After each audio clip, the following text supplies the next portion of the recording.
वाहिगुरु जी का खालसा वाहिगुरु जी की फतेह। Punjabi audio book YouTube channel सुन रहे सारे ਸਰੋਤਿਆਂ ਨੂੰ मेरे सुतंत्र कौर ਵੱਲੋਂ प्यार भरी सत श्री अकाल। ਅੱਜ ਅਸੀਂ जो नवी किताब शुरू करन जा रहे हैं उसका नाम है इत जन्नी करी। जीवनी श्री गुरु तेग बहादुर जी। लेखक सतबीर सिंह। ऋणी हाँ साहिब गुरु तेग बहादुर साहिब जी का जिन्ना आप ही किरपा करके यह जीवनी मुकम्मल करवाई। उंज नौवें पातशाह जी की जीवनी लिखण समय मेरी दशा भी महिमा प्रकाश की लिखारी वाली ही रही, जिस विच लिखिया सी कि जे कोई कीड़ी मिसरी दे पहाड़ कोल जाके रता को चूंड के यह कहन लग पए कि यह मेर दा हाथ पा लिया है तां कि यह गल मनण जोग होवेगी।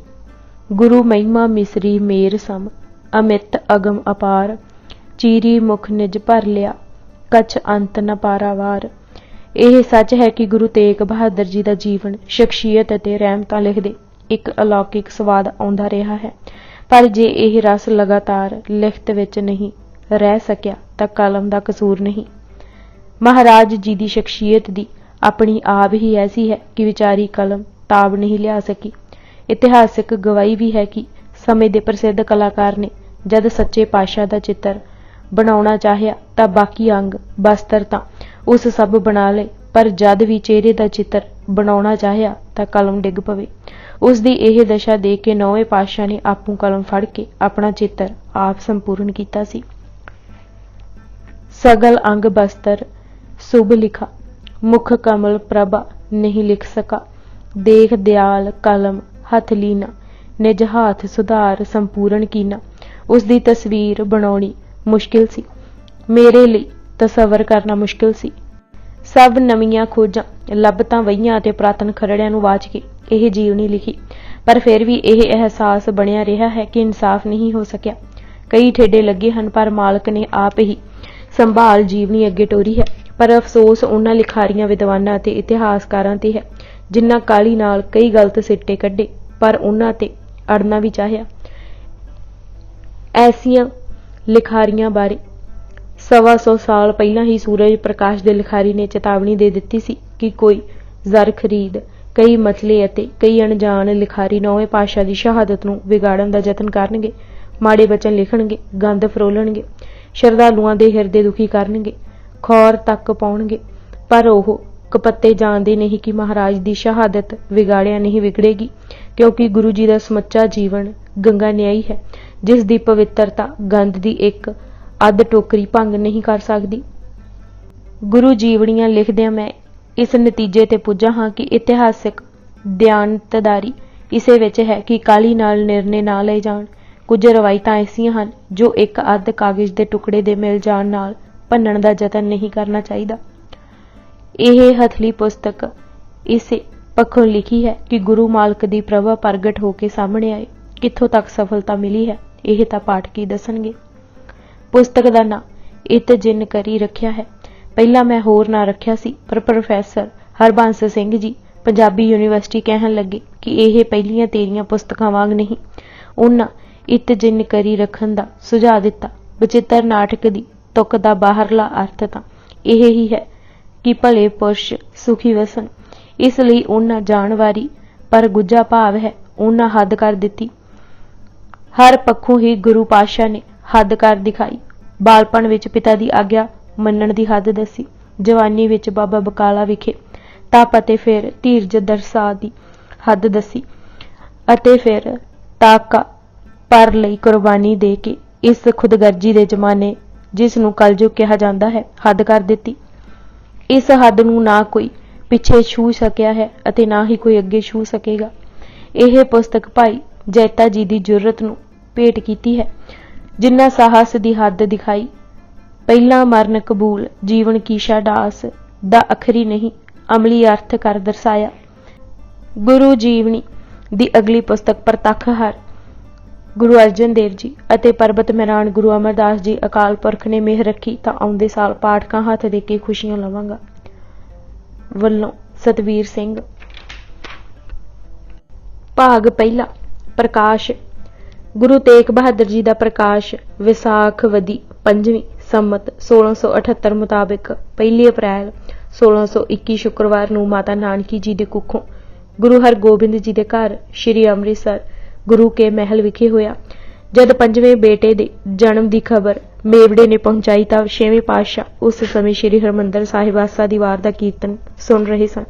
ਇਸ ਹਿਸਾਬ ਪਹਿਰ ਕੁਰਾਤ ਰਹਿੰਦੀ ਸੀ। ਕੀਰਤਨ ਦੀ ਸਮਾਪਤੀ ਉਪਰੰਤ ਆਪ ਜੀ ਸੰਗਤਾਂ ਸਮੇਤ ਗੁਰੂ ਕੇ ਮਹਿਲ ਜਿੱਥੇ ਬਾਲਕ ਦਾ ਜਨਮ ਹੋਇਆ ਸੀ ਗਏ ਅਤੇ ਆਉਂਦਿਆਂ ਹੀ ਨਵ ਜਨਮੇ ਬੱਚੇ ਨੂੰ ਸਿਰ ਝੁਕਾ ਕੇ ਵੰਦਨਾ ਕੀਤੀ।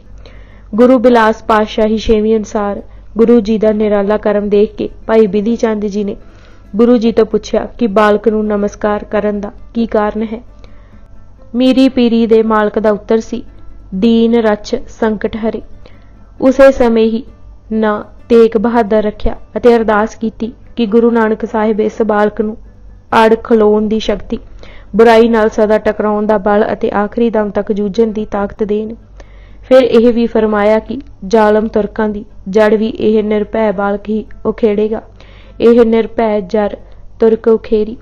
ਗੁਰੂ ਹਰਗੋਬਿੰਦ ਜੀ ਦੇ ਮੂੰਹੋਂ ਐਸਾ ਵਚਨ ਸੁਣ ਕੇ ਸਭ ਇਹ ਹੀ ਕਹਿਣ ਲੱਗ ਪਏ ਕਿ ਗੁਰੂ ਘਰ ਐਸੇ ਬਾਲਕ ਨੇ ਜਨਮ ਲਿਆ ਹੈ ਜੋ ਹਿੰਦੂਆਂ ਦੀ ਜਾਂਦੀ ਪੱਤ ਰੱਖੇਗਾ, ਜਾਂਦੇ ਧਰਮ ਨੂੰ ਬਚਾ ਲਵੇਗਾ ਅਤੇ ਪਰਹਿਤ ਸਭ ਕੁਝ ਵਾਰ ਦੇਵੇਗਾ।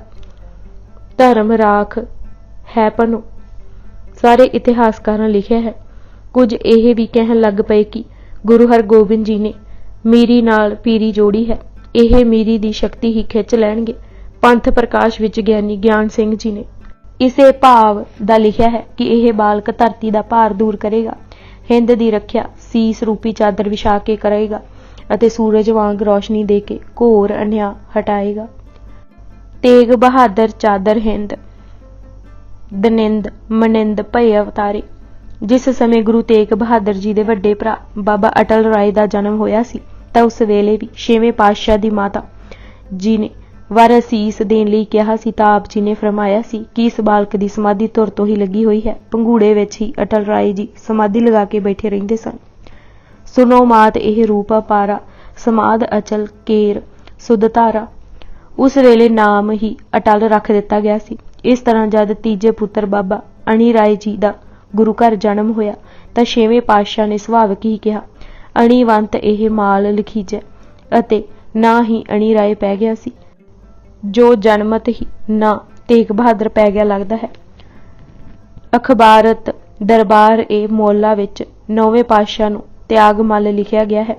ਇਹ ਨਾਂ ਉਹਨਾਂ ਦੀ ਰੁਚੀ ਸੁਭਾਅ ਕਰਮ ਕਰਕੇ ਪ੍ਰਸਿੱਧ ਹੋਇਆ ਲੱਗਦਾ ਹੈ। ਮਕਾਲਫ ਦਾ ਕਹਿਣਾ ਹੈ ਕਿ ਆਪ ਜੀ ਨੂੰ ਟੇਕ ਬਹਾਦਰ ਵੀ ਕਿਹਾ ਜਾਂਦਾ ਹੈ ਕਿਉਂਕਿ ਉਹ ਨਿਥਾਵਿਆਂ ਨੂੰ ਥਾਣ ਅਤੇ ਗਏ ਗੁਜਰਿਆਂ ਦੀ ਟੇਕ ਸਿੱਧ ਹੋਏ। ਭਾਈ ਨੰਦ ਲਾਲ ਜੀ ਨੇ ਇਸ ਲਈ ਗੁਰੂ ਤੇਗ ਬਹਾਦਰ ਜੀ ਨੂੰ 9 ਆਇਨ ਤਰ ਨਵੇਂ ਵਿਧਾਨ ਦਾ ਲਾਗੂ ਕਰਨ ਵਾਲਾ ਕਿਹਾ, ਜਿਸ ਅਨੁਸਾਰ ਹੁਣ ਰੱਬ ਦੇ ਮਾਰਗ ਦੇ ਢੁੰਡਾਊਆਂ ਨੂੰ ਕੋਈ ਰੋਕ ਨਹੀਂ ਪਾ ਸਕੇਗਾ। ਠੀਕ ਗੱਲ ਇਹ ਹੈ ਕਿ ਸੱਚ ਦੀਆਂ ਕਿਰਨਾਂ ਉਹਨਾਂ ਦੇ ਪਾਵਨ ਵਜੂਦ ਕਾਰਨ ਹੀ ਰੌਸ਼ਨ ਹਨ। ਰੱਬੀ ਮਾਰਗ ਦੇ ਭੇਦਾਂ ਨੂੰ ਸਮਝਣ ਵਾਲੀਆਂ ਅਤੇ ਉਚੇਰੀ ਸਚਾਈ ਦੀ ਸਹੀ ਨੀਂਹ ਹੀ ਉਹ ਹਨ। ਅਨਵਰ ਹੱਕ ਅੱਜ ਵਜੂਦ ਪਾਕਿਸ਼ ਰੌਸ਼ਨ। ਗੁਰੂ ਹਰਗੋਬਿੰਦ ਜੀ ਕਈ ਵਾਰੀ ਕਿਹਾ ਕਰਦੇ ਹਨ ਕਿ ਇਹ ਗੁਰੂ ਤੇਗ ਬਹਾਦਰ ਸੱਚਾ ਸੰਤ, ਧਰਮ ਰੱਖਿਅਕ ਅਤੇ ਹਿੰਦਵਾਇਣ ਦਾ ਥੰਮ ਹੋਵੇਗਾ।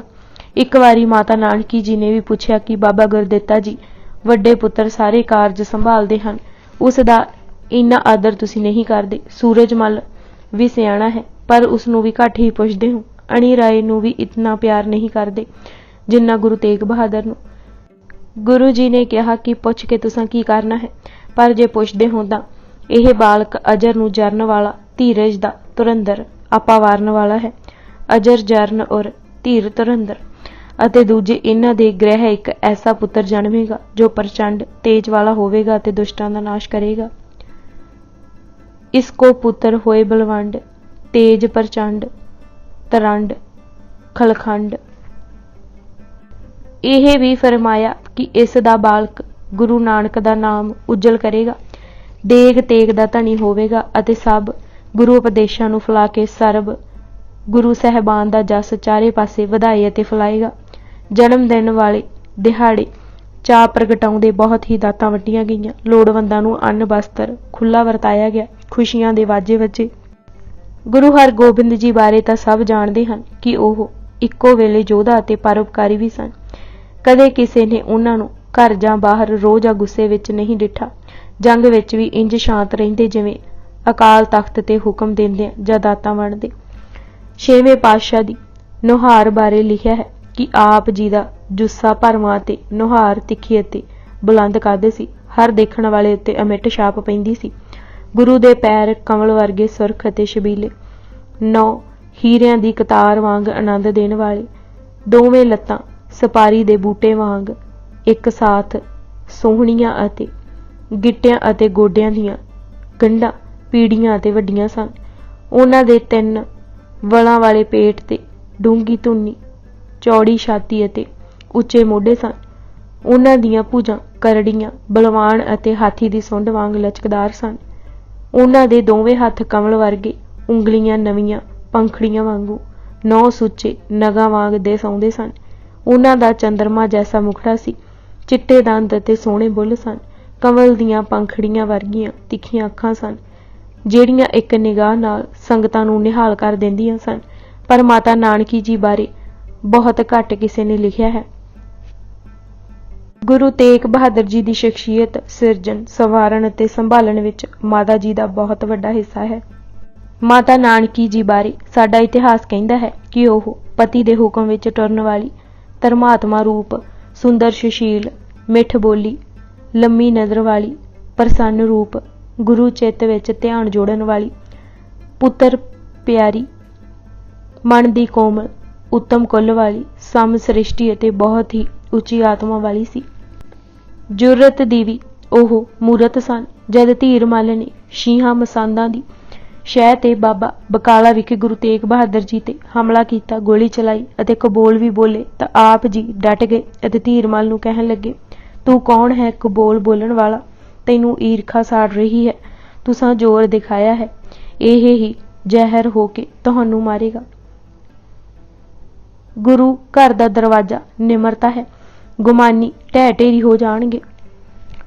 ਬੁਰਾ ਹੋਣ ਤੁਮਰੇ ਢਿੱਗ ਆਵਾਂ, ਜਿਸ ਤੇ ਐਸੋ ਗਰਭ ਜਨਾਵਾਂ। ਜਰਾ ਨਾ ਘਬਰਾਏ। ਅੱਗੇ ਵੱਧ ਕੇ ਮਾਤਾ ਜੀ ਨੇ ਗੁਰੂ ਤੇਗ ਬਹਾਦਰ ਜੀ ਦੇ ਮੱਥੇ ਤੋਂ ਆਪਣੇ ਪੱਲੂ ਨਾਲ ਖੂਨ ਪੂੰਝਿਆ ਅਤੇ ਸਾਹਮਣੇ ਹੋ ਖਲੋ ਗਏ।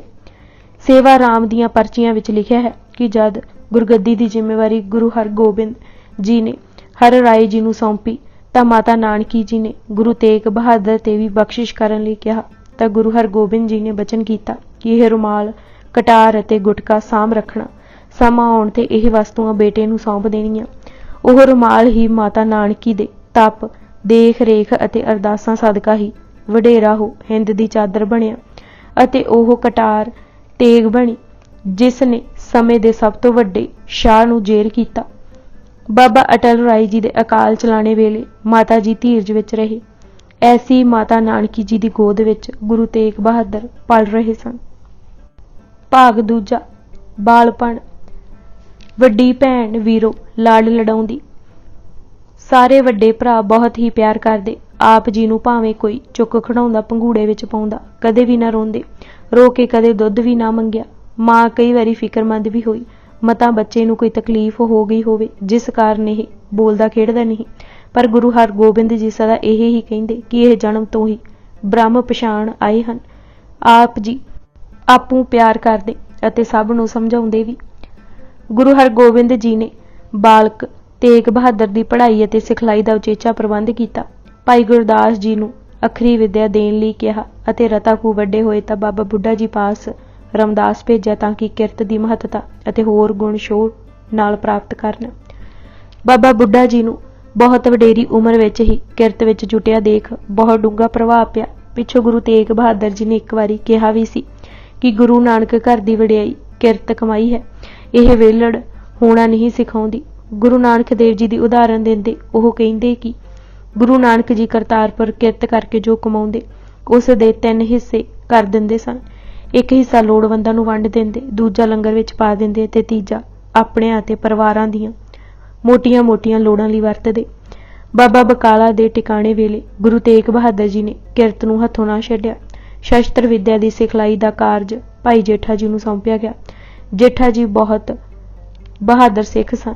ਜੋ ਜਹਾਂਗੀਰ ਨੂੰ ਆਗਰੇ ਜਾ ਉਸ ਦੇ ਮਹਿਲਾਂ ਵਿੱਚ ਡਰਾਏ ਸਨ, ਜਿਸ ਸਮੇਂ ਗੁਰੂ ਹਰਗੋਬਿੰਦ ਜੀ ਗਵਾਲੀਅਰ ਕੈਦ ਸਨ। ਇਹ ਸਭ ਕੁਝ ਸਿੱਖਣ ਦੇ ਨਾਲ ਨਾਲ ਗੁਰੂ ਤੇਗ ਬਹਾਦਰ ਜੀ ਗੁਰਬਾਣੀ ਦਾ ਡੂੰਘਾ ਅਧਿਐਨ ਵੀ ਕਰ ਰਹੇ ਸਨ।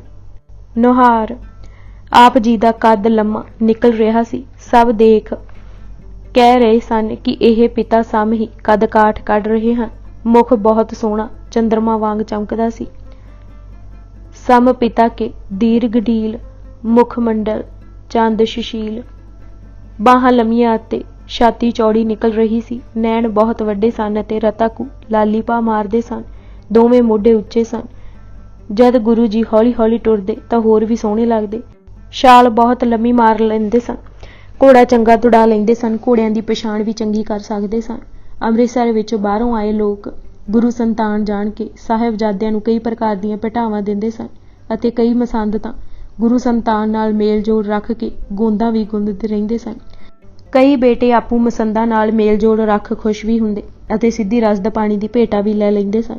ਗੁਰੂ ਤੇਗ ਬਹਾਦਰ ਜੀ ਦਾ ਇਸ ਪਾਸੇ ਰਤਾ ਵੀ ਧਿਆਨ ਨਹੀਂ ਸੀ। ਉਹ ਆਮ ਤੌਰ ਤੇ ਚੁੱਪ ਰਹਿੰਦੇ ਜਾਂ ਕੀਰਤਨ ਸੁਣਦੇ ਜਾਂ ਵਿੱਦਿਆ ਗ੍ਰਹਿਣ ਕਰਨ ਵਿੱਚ ਲੱਗੇ ਰਹਿੰਦੇ।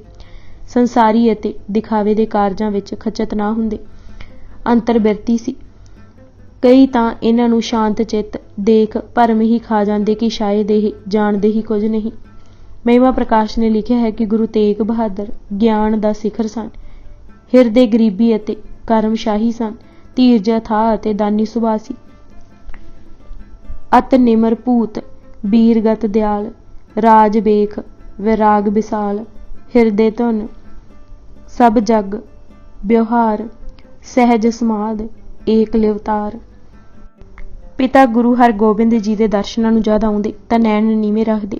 ਹਰ ਸਮੇਂ ਨੇੜੇ ਰਹਿੰਦੇ ਤਾਂ ਕਿ ਉਹ ਕੋਈ ਸੇਵਾ ਲਗਾਉਣ ਤਾਂ ਤਤਪਰ ਹੋ ਪੂਰੀਆਂ ਕਰਨ।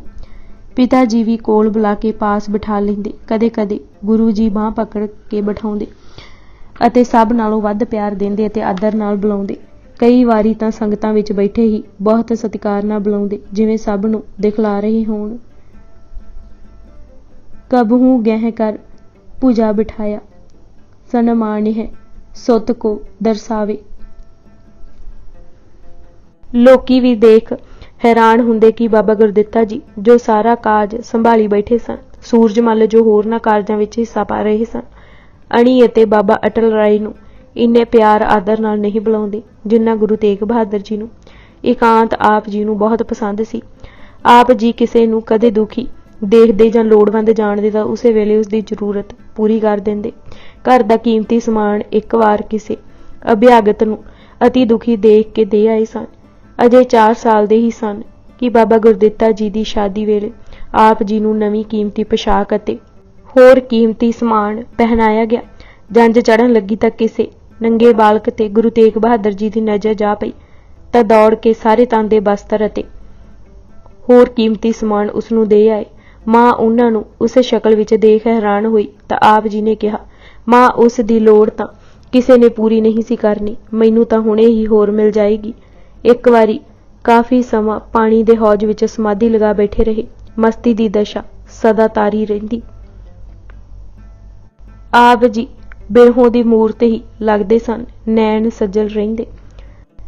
ਗਰਮੀ ਸਰਦੀ ਧੁੱਪ ਛਾਂ ਸੁੱਖ ਦੁੱਖ ਤਿਰਖਾ ਤੋਂ ਬਚਪਨ ਵਿੱਚ ਹੀ ਉੱਚੇ ਹੋ ਗਏ ਸਨ।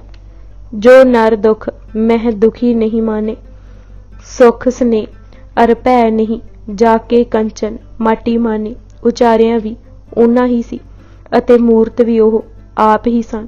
ਬਹੁਤ ਥੋੜਾ ਖਾਂਦੇ। ਸੇਵਾਦਾਰ ਕਈ ਵਾਰੀ ਕਹਿੰਦੇ ਤਾਂ ਹੀ ਪ੍ਰਸ਼ਾਦ ਛਕਦੇ। ਪ੍ਰਭੂ ਪ੍ਰੇਮ ਅਤੇ ਕੀਰਤਨ ਵਿੱਚ ਹੀ ਮਸਤ ਰਹਿੰਦੇ। ਸਰੀਰ ਦਾ ਖਿਆਲ ਘੱਟ ਹੀ ਫੁਰਦਾ ਸੀ। ਇੱਕ ਵਾਰੀ ਐਸੀ ਸਮਾਧੀ ਲਗਾਈ ਕਿ ਹਾਣੀਏ ਨੇ ਪੋਸ਼ਾਕ ਤੱਕ ਉਤਾਰ ਲਈ, ਪਰ ਆਪ ਤਾਂ ਵੀ ਅਡੋਲ ਰਹੇ। ਇਹ ਸਭ ਆਉਣ ਵਾਲੇ ਬਿਖੜੇ ਸਮੇਂ ਲਈ ਤਿਆਰੀਆਂ ਹੋ ਰਹੀਆਂ ਸਨ, ਜੋ ਬਾਲਪਣ ਵਿੱਚ ਬੇਪਰਵਾਹ ਹੋ ਕੇ ਪੋਸ਼ਾਕ ਉਤਰਵਾ ਸਕਦਾ ਹੈ। ਉਸ ਸਮੇਂ ਇਹ ਆਸਾਨੀ ਨਾਲ ਕਿਹਾ ਜਾ ਸਕਦਾ ਸੀ ਕਿ ਉਹ ਸੀਸ ਦੇ ਦੇਵੇਗਾ, ਪਰ ਸੀਰ ਨਹੀਂ ਉਚਰੇਗਾ। ਸਰੀਰ ਤਿਆਗ ਦੇਵੇਗਾ, ਪਰ ਸਿਰੜ ਨਹੀਂ ਦੇਵੇਗਾ।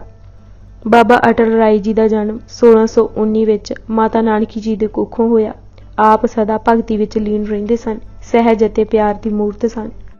ਕਰਾਮਾਤੀ ਸ਼ਕਤੀਆਂ ਸਹਿਜ ਸੁਭਾਅ ਹੀ ਉਹਨਾਂ ਵਿੱਚ ਇਕੱਠੀਆਂ ਹੋ ਰਹੀਆਂ ਸਨ। ਇੱਕ ਸਮੇਂ ਸਾਥੀਆਂ ਨਾਲ ਖੇਡਦੇ ਰਾਤ ਪੈ ਜਾਣ ਕਾਰਨ ਮੀਟੀ ਇੱਕ ਸਾਥੀ ਮੋਹਨ ਜੋ ਸੋਨੀ ਸ਼ਾਹ ਦਾ ਲੜਕਾ ਸੀ ਦੇ ਸਿਰ ਰਹਿ ਗਈ। ਦੂਜੇ ਦਿਨ ਜਦ ਮੋਹਨ ਖੇਡਣ ਲਈ ਨਾ ਆਇਆ ਤਾਂ ਆਪ ਜੀ ਨੂੰ ਦੱਸਿਆ ਗਿਆ ਕਿ ਸੱਪ ਲੜਨ ਕਰਕੇ ਉਸ ਸਾਥੀ ਦੀ ਮੌਤ ਹੋ ਗਈ ਹੈ। ਬਾਬਾ ਅਟਲ ਰਾਏ ਜੀ ਨੇ ਸੁਭਾਵਿਕ ਕਿਹਾ ਕਿ ਉਹ ਮੱਕਰ ਕਰਦਾ ਹੈ ਅਤੇ ਹਾਣੀਆਂ ਸਮੇਤ ਉਸ ਮਿੱਤਰ ਦੇ ਘਰ ਗਏ। ਘਰ ਪੁੱਜ ਕੇ ਭੁੰਜੇ ਪਏ ਮੋਹਨ ਨੂੰ ਛੜੀ ਨਾਲ ਟੁੰਬ ਕੇ ਕਿਹਾ, ਉੱਠ ਸਾਡੀ ਮੀਟੀ ਦੇ। ਉਸ ਨੂੰ ਛੜੀ ਦਾ ਛੋਹਣਾ ਸੀ ਕਿ ਉਹ ਉੱਠ ਬੈਠਾ ਅਤੇ ਖੇਡਣ ਲਈ ਨਾਲ ਚੱਲ ਪਿਆ। ਸਾਰੇ ਨਗਰ ਵਿੱਚ ਰੌਲਾ ਪੈ ਗਿਆ ਕਿ ਜਿਹੋ ਜਿਹਾ ਬਾਪ ਉਹ ਜਿਹਾ ਪੁੱਤਰ। ਪਰ ਜਦ ਗੁਰੂ ਜੀ ਨੇ ਸਾਰੀ ਵਾਰਤਾ ਸੁਣੀ ਤਾਂ ਸਹਿਜ ਸੁਭਾਅ ਫਰਮਾਇਆ, ਸਾਡੇ ਘਰ ਕੌਣ ਰੱਬ ਦਾ ਸ਼ਰੀਕ ਜੰਮ ਪਿਆ ਹੈ। ਬੰਸਾਵਾਲੀ ਨਾਮੇ ਦੇ ਸ਼ਬਦਾਂ ਵਿੱਚ ਖਬਰ ਗਈ ਹਜੂਰ ਅਟਲ ਰਾਏ ਜਿਵਾਇਆ ਨਰ ਮੁਆ ਹੁਆ। ਗੁਰੂ ਹਰਗੋਬਿੰਦ ਜੀ ਸੱਦੇ ਅਟਲ ਰਾਏ, ਕਿਹਾ ਬੁਰਾ ਕੀਤਾ ਜੋ ਮੋੜੀ ਰਜਾਏ। ਰਜਾਏ ਸਾਈਂ ਦੀ ਕਿਸੇ ਨਹੀਂ ਫੇਰੀ, ਇਹ ਗੱਲ ਬੇਟਾ ਤੁਸੀਂ ਕੀਤੀ ਬਹੁਤ ਮੰਦੇਰੀ। ਬਾਬਾ ਅਟਲ ਰਾਏ ਜੀ ਨੇ ਜਦ ਗੁਰੂ ਹਰਗੋਬਿੰਦ ਜੀ ਦੇ ਕੀਤੀ ਬਹੁਤ ਮੰਦੇਰੀ ਦੇ ਵਾਕ ਸੁਣੇ ਤਾਂ ਬਾਹਰ ਸਮਾਧੀ ਲਗਾ ਲਈ ਅਤੇ ਪ੍ਰਾਣ ਚੜਾ ਲਏ। ਮਹਾਰਾਜ ਨੇ ਆਪੂ ਸੰਸਕਾਰ ਕੀਤਾ ਅਤੇ ਸ਼ੁਕਰ ਹੀ ਕਰਦੇ ਰਹੇ। ਸਭ ਸੰਗਤਾਂ ਪਰਚਾਉਣੀ ਨੂੰ ਆਉਂਦੀਆਂ ਪਰ ਆਪ ਜੀ ਤਸੱਲੀ ਦਾਨ ਹੀ ਦਿੰਦੇ ਰਹੇ। ਭਾਈ ਸਾਈਂ ਦਾਸ ਜੀ ਜੋ ਰਿਸ਼ਤੇ ਵਿੱਚ ਆਪ ਜੀ ਦੇ ਸਾਧੂ ਸਨ ਨੇ ਗੁਰੂ ਜੀ ਨੂੰ ਇੱਕ ਰੰਗ ਵਿਚਰਦੇ ਦੇਖ ਪੁੱਛ ਹੀ ਲਿਆ, ਮਹਾਰਾਜ ਆਪ ਜੀ ਨੂੰ ਕਿਉਂ ਕੋਈ ਗਮ ਨਹੀਂ ਪਹੁੰਚਦਾ। ਗੁਰੂ ਮਹਾਰਾਜ ਨੇ ਕਿਹਾ, ਸਾਈਂ ਦਾਸ ਇਹ ਲਕੀਰ ਜ਼ਮੀਨ ਤੇ ਪਾ ਦੇ। ਸਾਈਂ ਦਾਸ ਨੇ ਇੱਕ ਲਕੀਰ ਭੋਏ ਤੇ ਖਿੱਚ ਦਿੱਤੀ। ਮਹਾਰਾਜ ਨੇ ਕਿਹਾ, ਸਾਈਂ ਦਾਸ ਇਸ ਨੂੰ ਮੇਟ ਦੇ। ਉਸ ਮੇਟ ਦਿੱਤੀ। ਫਿਰ ਗੁਰੂ ਹਰਗੋਬਿੰਦ ਜੀ ਨੇ ਪੁੱਛਿਆ, ਸਾਈਂ ਦਾਸ ਤੈਨੂੰ ਲਕੀਰ ਪਾਉਣ ਦੀ ਕੋਈ ਖੁਸ਼ੀ ਹੋਈ ਸੀ? ਮਹਾਰਾਜ ਕਾਹਦੀ ਖੁਸ਼ੀ, ਤੁਸੀਂ ਹੁਕਮ ਕੀਤਾ ਮੈਂ ਖਿੱਚ ਦਿੱਤੀ। ਸਾਈਂ ਦਾਸ ਦਾ ਉੱਤਰ ਸੀ, ਕੋਈ ਮਿਟਾਉਣ ਦੀ ਤੈਨੂੰ ਗਮੀ ਹੋਈ। ਮਹਾਰਾਜ ਦਾ ਅਗਲਾ ਪ੍ਰਸ਼ਨ ਸੀ। ਸਾਈਂ ਦਾਸ ਨੇ ਕਿਹਾ, ਮਹਾਰਾਜ ਆਪ ਜੀ ਨੇ ਹੁਕਮ ਕੀਤਾ ਮੈਂ ਮਿਟਾ ਦਿੱਤੀ, ਅਫਸੋਸ ਕਿਸ ਗੱਲ ਦਾ। ਗੁਰੂ ਹਰਗੋਬਿੰਦ ਜੀ ਨੇ ਗੱਲ ਸਪਸ਼ਟ ਕਰਦੇ ਹੋਏ ਫਰਮਾਇਆ, ਇਸ ਤਰ੍ਹਾਂ ਹੈ ਸਾਈਂ ਦਾਸ ਜਗਤ ਤਮਾਸ਼ਾ। ਉਸ ਦੇ ਹੁਕਮ ਮੁਤਾਬਿਕ ਇਹ ਸਰੀਰ ਰੂਪੀ ਲਕੀਰ ਬ੍ਰਹਿਮੰਡ ਤੇ ਪੈਂਦੀ ਹੈ ਅਤੇ ਉਸ ਦੀ ਆਗਿਆ ਅਨੁਸਾਰ ਹੀ ਮਿਟ ਜਾਂਦੀ ਹੈ। ਆਗਿਆ ਵਿੱਚ ਰਹਿਣ ਨਾਲ ਨਾ ਗਮੀ ਤੇ ਨਾ ਖੁਸ਼ੀ ਹੁੰਦੀ ਹੈ। ਅਟਲ ਰਾਏ ਇਸ ਬ੍ਰਹਿਮੰਡ ਵਿੱਚ ਇੱਕ ਲਕੀਰ ਨਿਆਈ ਹੀ ਸੀ, ਸੋ ਉਭਰਨ ਅਤੇ ਮਿਟਣ ਦੀ ਕੋਈ ਚਿੰਤਾ ਨਹੀਂ ਕਰਨੀ ਚਾਹੀਦੀ। ਇਹ ਘਟਨਾ ਦਾ ਪ੍ਰਭਾਵ ਕੁਦਰਤੀ ਗੁਰੂ ਤੇਗ ਬਹਾਦਰ ਦੇ ਬਾਲ ਮਨ ਤੇ ਪਿਆ। ਗੁਰੂ ਪਿਤਾ ਨੂੰ ਅਡੋਲ ਚਿੱਤ ਦੇਖ ਆਪ ਜੀ ਹੋਰ ਦ੍ਰਿੜ ਚਿੰਤ ਹੋ ਗਏ। ਮਾਤਾ ਕੌਲਾਂ ਨੇ ਬਾਬਾ ਅਟਲ ਰਾਏ ਨੂੰ ਇੱਕ ਪ੍ਰਕਾਰ ਦਾ ਬੇਟਾ ਹੀ ਬਣਾਇਆ ਹੋਇਆ ਸੀ। ਅਟਲ ਰਾਏ ਜੀ ਦੇ ਅਚਾਨਕ ਗੁਜ਼ਰਨ ਉਪਰੰਤ ਉਹ ਗੁਰੂ ਤੇਗ ਬਹਾਦਰ ਜੀ ਨਾਲ ਲਾਡ ਲਡਾਉਂਦੀ। ਆਪ ਜੀ ਤੇ ਵੀ ਕੌਲਾਂ ਦੀ ਗੁਰਭਗਤੀ ਅਤੇ ਦ੍ਰਿੜਤਾ ਦੀ ਛਾਪ ਪਈ। ਇਹ ਯਾਦ ਰਹੇ ਕਿ ਬੀਬੀ ਕੌਲਾਂ ਕਾਜੀ ਰੁਸਤਮ ਖਾਨ ਲਾਹੌਰ ਦੀ ਕਨੀਜ਼ ਸੀ।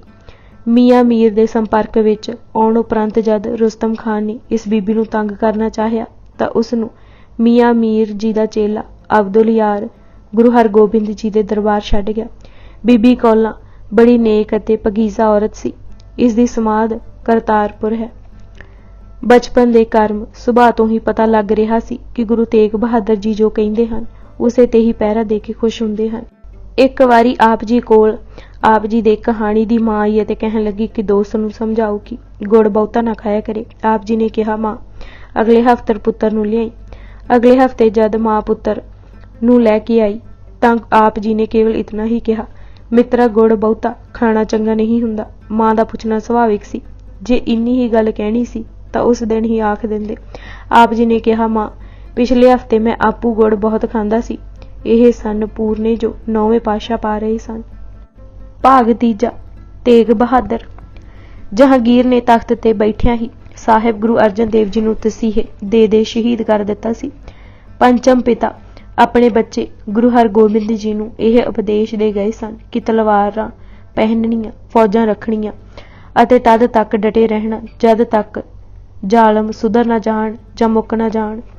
ਗੁਰੂ ਹਰਗੋਬਿੰਦ ਜੀ ਨੇ 2 ਤਲਵਾਰਾਂ ਪਹਿਨੀਆਂ, ਤਖਤ ਅਕਾਲ ਦਾ ਰਚਿਆ, ਕਿਲਾ ਉਸਾਰਿਆ, ਅੰਮ੍ਰਿਤਸਰ ਨੂੰ ਪਨਾਹ ਬਣਾਇਆ, ਝੰਡੇ ਝੁਲਾਏ, ਬੁੰਗੇ ਬਣਾਏ, ਫੌਜਾਂ ਰੱਖੀਆਂ, ਚੌਂਕੀਆਂ ਚਾੜੀਆਂ। ਲੋਕਾਂ ਨੇ ਵੀ ਜਵਾਨੀਆਂ ਭੇਟ ਕੀਤੀਆਂ ਅਤੇ ਕੌਮ ਵਿੱਚ ਅੜ ਖਲੋਣ ਦੀ ਸ਼ਕਤੀ ਗੁਰੂ ਪਾਤਸ਼ਾਹ ਨੇ ਪਾ ਦਿੱਤੀ। ਬੰਸਾਵਾਲੀ ਨਾਮੇ ਦੇ ਸ਼ਬਦਾਂ ਵਿੱਚ ਸਾਹਿਬ ਪਕੜੀ ਦੇਗ ਰੱਖਣ ਲੱਗੇ ਚਾਕਰ, ਖੇਡਣ ਸ਼ਿਕਾਰ ਸਿੱਖਾਂ ਨੂੰ ਨਾਲ ਲੈ ਜਾਕਰ। ਸੂਰਜ ਪ੍ਰਕਾਸ਼ ਦੇ ਸ਼ਬਦਾਂ ਵਿੱਚ ਪਹਿਲਾਂ ਗੁਰੂ ਘਰ ਸ਼ੀਤਲਤਾ ਤੇ ਜ਼ੋਰ ਸੀ, ਹੁਣ नाल ठाठ वीर ला दिता गया। गुरु घर मह पूरब पीरी, अब इन्हें दिती लमीरी। जहांगीर ने गुरु जी नूं पकड़ ग्वालियर भेज दिता। मियाँ मीर जी, वजीर खान अते नूर जहान दे विच पै जाण कारण गुरु हरगोबिंद नूं छेती रिहा कर दिता गया। नूर जहां बेगम खवंद नूं कहा, ऐसे फकीर जात है साईं दी, साईं जैसे कैद नहीं करिए, कहे कहाए फकीर दी मारी कोई नहीं मिटाए। जहांगीर दी कड़तन भी घटी। ਉਹ ਆਪੂ ਅੰਮ੍ਰਿਤਸਰ ਆਇਆ। ਸਾਂਝਾਂ ਪੈਣ ਲੱਗੀਆਂ, ਦੋਸਤੀਆਂ ਹੋਈਆਂ। ਉਸ ਮਿਲੇ ਸਮੇਂ ਵਿਚਕਾਰ ਗੁਰੂ ਹਰਗੋਬਿੰਦ ਜੀ ਨੇ ਪ੍ਰਚਾਰ ਮੁਹਿੰਮਾਂ ਤੇਜ਼ ਕਰ ਦਿੱਤੀਆਂ। ਬਾਬਾ ਗੁਰਦਿੱਤਾ ਜੀ ਦੀ ਅਗਵਾਈ ਹੇਠ 4 ਧੁਨੀਆਂ ਨਿਯਤ ਕੀਤੀਆਂ ਗਈਆਂ। ਬਾਬਾ ਅਲਮਸਤ, ਬਾਬਾ ਗੋਇੰਦਾ ਜੀ, ਭਾਈ ਬਾਲੂ ਹਸਨਾ ਅਤੇ ਭਾਈ ਫੂਲ ਜੀ ਨੇ ਸਿੱਖੀ ਦੀ ਖੁਸ਼ਬੂ ਹਿੰਦੁਸਤਾਨ ਦੇ ਕੋਨੇ-ਕੋਨੇ ਵਿੱਚ ਪਹੁੰਚਾਈ। ਇਹ ਚੇਤਾ ਰਹੇ ਕਿ ਚਾਰੇ ਮਹਾਂਪੁਰਸ਼ ਕਸ਼ਮੀਰ ਦੇ ਰਹਿਣ ਵਾਲੇ ਸਨ। ਜਹਾਂਗੀਰ ਦਾ ਚਿੱਤ ਸੀ ਕਿ ਸ਼ਹਿਜ਼ਾਦਾ ਖੁਰਮ ਉਸ ਪਾਸ ਰਹੇ, ਪਰ ਸ਼ਾਹਜਹਾਨ ਨੂੰ ਸ਼ੱਕ ਸੀ ਕਿ ਨੂਰ ਜਹਾਂ ਉਸ ਨੂੰ ਜਿੰਦਾ ਨਹੀਂ ਛੱਡਣ ਲੱਗੀ, ਕਿਉਂਕਿ ਉਹ ਆਪਣੇ ਜਵਾਈ ਸ਼ਹਿਰਯਾਰ ਨੂੰ ਜਹਾਂਗੀਰ ਪਿੱਛੋਂ ਗੱਦੀ ਤੇ ਬਿਠਾਉਣਾ ਚਾਹੁੰਦੀ ਸੀ। ਸ਼ਾਹਜਹਾਨ ਨੇ ਪੰਜਾਬ ਆਉਣ ਤੋਂ ਇਨਕਾਰ ਕਰ ਦਿੱਤਾ। ਇੱਧਰ ਜਹਾਂਗੀਰ ਦਾ ਸਰੀਰ ਢਿੱਲਾ ਹੋਣਾ ਸ਼ੁਰੂ ਹੋ ਗਿਆ। ਨੂਰ ਜਹਾਂ ਹੀ ਅਸਲ ਹਿੰਦੁਸਤਾਨ ਦੀ ਮਲਿਕਾ ਸੀ। ਪੁਰਾਣੇ ਅਜਮਾਈ ਜਰਨੈਲ ਮਹਾਬਤ ਖਾਨ ਦਾ ਨਿਰਾਦਰ ਕਰ ਨੂਰ ਜਹਾਂ ਨੇ ਜਦ ਉਸ ਨੂੰ ਪੇਸ਼ ਹੋਣ ਲਈ ਕਿਹਾ ਤਾਂ ਉਸਨੇ ਜਹਾਂਗੀਰ ਨੂੰ ਹੀ ਜੇਲਮ ਕੰਢੇ ਗ੍ਰਿਫਤਾਰ ਕਰ ਲਿਆ। ਨੂਰ ਜਹਾਂ ਚਤੁਰਾਈ ਨਾਲ ਹੀ ਜਹਾਂਗੀਰ ਨੂੰ ਰਿਹਾ ਕਰਵਾ ਸਕੀ। ਜਹਾਂਗੀਰ ਇਤਨਾ ਕਮਜ਼ੋਰ ਹੋ ਚੁੱਕਾ ਸੀ ਕਿ ਉਹ ਹੁਣ ਘੋੜੇ ਤੇ ਸਵਾਰ ਵੀ ਨਹੀਂ ਸੀ ਹੋ ਸਕਦਾ। ਸੰਨ 1627 ਦੀ ਸਰਦੀ ਦੇ ਆਰੰਭ ਵਿੱਚ ਜਹਾਂਗੀਰ ਕਸ਼ਮੀਰ ਤੋਂ ਲਾਹੌਰ ਆ ਰਿਹਾ ਸੀ ਕਿ ਰਾਹ ਵਿੱਚ ਬਹਿਰਾਮ ਗਲਾ ਦੇ ਸਥਾਨ ਤੇ ਉਸ ਨੂੰ ਸ਼ਿਕਾਰ ਦਾ ਸ਼ੌਂਕ ਜਾਗਿਆ। ਸ਼ਿਕਾਰ ਖੇਡਦੇ ਸਮੇਂ ਇੱਕ ਐਸੀ ਦੁਰਘਟਨਾ ਹੋ ਗਈ ਕਿ ਬਾਦਸ਼ਾਹ ਬੇਚੈਨ ਹੋ ਗਿਆ। ਇੱਕ ਲੜਕਾ ਜੋ ਸ਼ਿਕਾਰ ਨੂੰ ਘੇਰ ਨਿਸ਼ਾਨੇ ਸਾਹਮਣੇ ਲਿਆਉਂਦਾ ਸੀ, ਅਣਜਾਣੇ ਉਸ ਉੱਚੀ ਚਟਾਨ ਤੋਂ ਐਸਾ ਡਿੱਗਾ ਕਿ ਉਸ ਦੀ ਡਿੱਗਦੇ ਸਾਰ ਮੌਤ ਹੋ ਗਈ। ਉਸ ਲੜਕੇ ਦੀ ਚੀਖ ਨੇ ਜਹਾਂਗੀਰ ਨੂੰ ਬੇਹਾਲ ਕਰ ਦਿੱਤਾ। ਇਕਬਾਲਨਾਮਾ ਵਿੱਚ ਲਿਖਿਆ ਹੈ ਕਿ ਜਦ ਉਸ ਸ਼ਾਮ ਸ਼ਰਾਬ ਦਾ ਪਿਆਲਾ ਲਿਆਂਦਾ ਗਿਆ ਤਾਂ ਜਹਾਂਗੀਰ ਪੀ ਨਾ ਸਕਿਆ। ਰਾਤ ਨੂੰ ਘਬਰਾਹਟ ਵਧਣ ਲੱਗੀ। ਰਜੌਰੀ ਪੁੱਜ ਕੇ ਜਹਾਂਗੀਰ ਦੀ ਹਾਲਤ ਬਹੁਤ ਹੀ ਵਿਗੜ ਗਈ ਅਤੇ ਸਾਹ ਲੈਣਾ ਵੀ ਮੁਸ਼ਕਿਲ ਹੋ ਗਿਆ।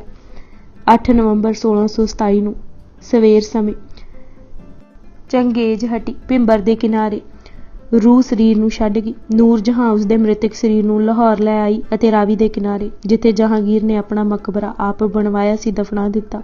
ਜਹਾਂਗੀਰ ਦੀ ਮੌਤ ਨਾਲ ਤਖਤ ਨਸ਼ੀਨੀ ਦੀ ਜੰਗ ਆਰੰਭ ਹੋ ਗਈ। ਸ਼ਾਹਜਹਾਂ ਜਹਾਂਗੀਰ ਦੀ ਮੌਤ ਵੇਲੇ ਦੂਰ ਦੱਖਣ ਵਿੱਚ ਸੀ। ਸ਼ਾਹਜਹਾਂ ਦਾ ਸਹੁਰਾ ਤਾਜ ਵਾਲੀ ਮੁਮਤਾਜ਼ ਮਹਿਲ ਦਾ ਪਿਓ ਆਸਿਫ ਖਾਨ ਖੁਸ਼ਕਿਸਮਤੀ ਨੂੰ ਸ਼ਾਹੀ ਲਸ਼ਕਰ ਦੇ ਨਾਲ ਸੀ। ਉਸਨੇ ਮੌਕਾ ਸੰਭਾਲ ਕੇ ਬਨਾਰਸੀ ਨਾਂ ਦੇ ਹਰਕਾਰੇ ਨੂੰ ਸ਼ਾਹਜਹਾਨ ਵੱਲ ਭੇਜਿਆ। ਚਿੱਠੀ ਲਿਖਣ ਦਾ ਸਮਾਂ ਨਹੀਂ ਸੀ, ਇਸ ਲਈ ਆਪਣੀ ਅੰਗੂਠੀ ਉਸ ਹਰਕਾਰੇ ਹੱਥ ਭੇਜ ਦਿੱਤੀ। ਖੁਸਰੋ ਦਾ ਬੇਟਾ ਦਾਵਰ ਬਖਸ਼ ਸ਼ਾਹੀ ਲਸ਼ਕਰ ਨਾਲ ਹੀ ਕੈਦ ਸੀ। ਆਸਫ ਖਾਨ ਨੇ ਚਾਲ ਚੱਲ ਇਰਾਦਤ ਖਾਨ ਨੂੰ ਨਾਲ ਮਿਲਾਇਆ ਅਤੇ ਦਾਵਰ ਬਖਸ਼ ਦੇ ਬਾਦਸ਼ਾਹ ਹੋਣ ਦਾ ਐਲਾਨ ਕਰ ਦਿੱਤਾ। ਆਸਿਫ ਖਾਨ ਸਮਾਂ ਚਾਹੁੰਦਾ ਸੀ। ਨੂਰ ਜਹਾਨ ਦੀ ਸਾਰੀ ਕੋਸ਼ਿਸ਼ ਸ਼ਹਿਰਯਾਰ ਨੂੰ ਤਖਤ ਦਾ ਮਾਲਕ ਬਣਾਉਣ ਦੀ ਸੀ। ਨੂਰ ਜਹਾਂ ਨੇ ਆਪਣੇ ਭਰਾ ਆਸਿਫ ਖਾਨ ਨੂੰ ਮੁਲਾਕਾਤ ਲਈ ਬੁਲਾਇਆ, ਪਰ ਉਹ ਟਾਲਦਾ ਹੀ ਰਿਹਾ। ਭਿੰਬਰ ਦੇ ਅਸਥਾਨ ਤੇ ਜੁਮੇ ਦੀ ਨਮਾਜ਼ ਉਪਰੰਤ ਦਾਵਰ ਬਖਸ਼ ਦੇ ਨਾਂ ਦਾ ਖੁਤਬਾ ਪੜ੍ਹ ਦਿੱਤਾ ਗਿਆ। ਸ਼ਹਿਰਯਾਰ ਉਸ ਸਮੇਂ ਲਾਹੌਰ ਸੀ ਅਤੇ ਜਹਾਂਗੀਰ ਦੀ ਮੌਤ ਸੁਣ ਕੇ ਲਾਡਲੀ ਬੇਗਮ ਨਾਲ ਸਲਾਹ ਕਰਕੇ ਉਸਨੇ ਆਪਣੇ ਆਪ ਨੂੰ ਬਾਦਸ਼ਾਹ ਹੋਣ ਦਾ ਐਲਾਨ ਕਰ ਦਿੱਤਾ। ਫੌਜਾਂ ਨੂੰ ਆਪਣੇ ਵੱਲ ਦਾ ਕਰਨ ਖਾਤਰ ਦੌਲਤ ਲੁਟਾਉਣੀ ਸ਼ੁਰੂ ਕਰ ਦਿੱਤੀ। ਜਹਾਂਗੀਰ ਦੇ ਭਰਾ ਦਨਿਆਲ ਦਾ ਪੁੱਤਰ ਮਿਰਜ਼ਾ ਬਾਇਸਤਗਰ ਵੀ ਨਾਲ ਆ ਮਿਲ ਗਿਆ। ਆਸਿਫ ਖਾਨ ਨੂੰ ਖਬਰਾਂ ਪੁੱਜ ਰਹੀਆਂ ਸਨ। ਉਹ ਦਾਵਰ ਬਖਸ਼ ਨੂੰ ਹਾਥੀ ਤੇ ਚੜ੍ਹਾ ਲਾਹੌਰ ਵੱਲ ਲਸ਼ਕਰ ਸਮੇਤ ਵੱਧ ਰਿਹਾ ਸੀ। ਸ਼ਹਿਰਯਾਰ ਨੇ ਲਾਹੌਰ ਤੋਂ 3 ਕੋ ਗੁਜਰਾਤ ਵੱਲ ਅੱਗੇ ਹੋ ਕੇ ਟਾਕਰਾ ਕੀਤਾ, ਪਰ ਉਹ ਹਾਰ ਗਿਆ ਅਤੇ ਕਿਲੇ ਵਿੱਚ ਛੁਪ ਗਿਆ। ਕਿਲੇ ਦਾ ਘੇਰਾ ਆਸਿਫ ਖਾਨ ਨੇ ਪਾਇਆ ਅਤੇ ਰਾਤ ਨੂੰ ਪਹਿਰੇਦਾਰਾਂ ਨੂੰ ਆਪਣੇ ਵੱਲ ਦਾ ਕਰਕੇ ਕਿਲੇ ਤੇ ਕਬਜ਼ਾ ਕਰ ਲਿਆ। ਸ਼ਹਿਰਯਾਰ ਪਕੜਿਆ ਗਿਆ ਅਤੇ ਅੰਨ੍ਹਿਆਂ ਕਰਕੇ ਕੈਦੀ ਬਣਾ ਦਿੱਤਾ ਗਿਆ। ਬਨਾਰਸੀ ਹਰਕਾਰਾ 20 ਦਿਨਾਂ ਬਾਅਦ ਜਨੇਰ ਪਹੁੰਚਿਆ। ਸ਼ਾਹਜਹਾਨ ਆਗਰੇ ਵੱਲ ਚੱਲ ਪਿਆ ਅਤੇ ਆਸਿਫ ਖਾਨ ਨੂੰ ਸੁਨੇਹਾ ਭੇਜਿਆ ਕਿ ਚੰਗਾ ਹੋਵੇ ਜੇ ਸ਼ਹਿਰਯਾਰ, ਬੁਲਾਕੀ ਅਤੇ ਦਾਨਿਆਲ ਦੀ ਸਾਰੀ ਸੰਤਾਨ ਨੂੰ ਹੀ ਅਗਲੇ ਜਹਾਨ ਪਹੁੰਚਾ ਦਿੱਤਾ ਜਾਏ। ਆਗਰੇ ਵਿੱਚ ਸ਼ਾਹਜਹਾਨ ਦਾ ਖੁਤਬਾ ਪੜ੍ਹਿਆ ਗਿਆ ਤੇ ਲਾਹੌਰ ਨੂਰ ਜਹਾਂ ਨੂੰ ਗ੍ਰਿਫਤਾਰ ਕਰ ਲਿਆ ਗਿਆ। ਦਾਵਰ ਬਖਸ਼ ਅਤੇ ਉਸਦੇ ਭਰਾ ਨੂੰ ਕਤਲ ਕਰ ਦਿੱਤਾ ਗਿਆ। ਤੀਜੇ ਨੂੰ ਈਰਾਨ ਵੱਲ ਭੇਜ ਦਿੱਤਾ ਗਿਆ। दानियाल दे पुत्रां तहपुरुष अते हौशिंग नूं भी कतल कर दिता गया। आगरे पुज के 6 फरवरी 1628 ਨੂੰ शाहजहां ਦਾ ਨਾਂ ਧਰ ਕੇ ਹਿੰਦੁਸਤਾਨ ਦਾ ਬਾਦਸ਼ਾਹ ਬਣਿਆ। शाहजहां ने लाहौर आउण ਦਾ ਪ੍ਰੋਗਰਾਮ ਨਾ ਬਣਾਇਆ ਅਤੇ ਖਿਦਮਤ ਪ੍ਰਸਤ ਖਾਨ रजा बहादुर ਨੂੰ ਲਾਹੌਰ ਦਾ ਹਾਕਮ ਨਿਯਤ ਕੀਤਾ, ਪਰ ਛੇਤੀ ਹੀ ਆਸਿਫ ਖਾਨ ਨੂੰ ਲਾਹੌਰ ਦਾ ਸਮੁੱਚਾ ਹਾਕਮ ਬਣਾ ਦਿੱਤਾ ਗਿਆ। ਆਸਿਫ ਖਾਨ ਕੋਲ ਵਜ਼ੀਰ ਆਜ਼ਮ ਅਤੇ ਹੋਰ ਕਈ ਐਸੇ ਫਰਜ਼ ਸਨ, ਇਸ ਲਈ 1628 ਈਸਵੀ ਦੇ ਅਖੀਰ ਵਿੱਚ ਕਲੀਜ ਖਾਨ ਨੂੰ ਗਵਰਨਰ ਥਾਪ ਦਿੱਤਾ ਗਿਆ। ਅਗਲੇ ਸਾਲ ਕਲੀਜ ਖਾਨ ਦੀ ਤਬਦੀਲੀ ਇਲਾਹਾਬਾਦ ਕਰ ਦਿੱਤੀ ਗਈ ਅਤੇ ਇਨਾਇਤ ਈਜ਼ਦੀ ਨੂੰ ਲਾਹੌਰ ਦਾ ਹਾਕਮ ਮੁਕਰਰ ਕੀਤਾ ਗਿਆ। 1632 ਈਸਵੀ ਵਿੱਚ ਇਨਾਇਤ ਨੂੰ ਨਾ ਅਹਿਲ ਦੇਖ ਕੇ ਉਸ ਦੀ ਥਾਂ ਵਜ਼ੀਰ ਖਾਨ ਮੁਕਰਰ ਕੀਤਾ ਗਿਆ।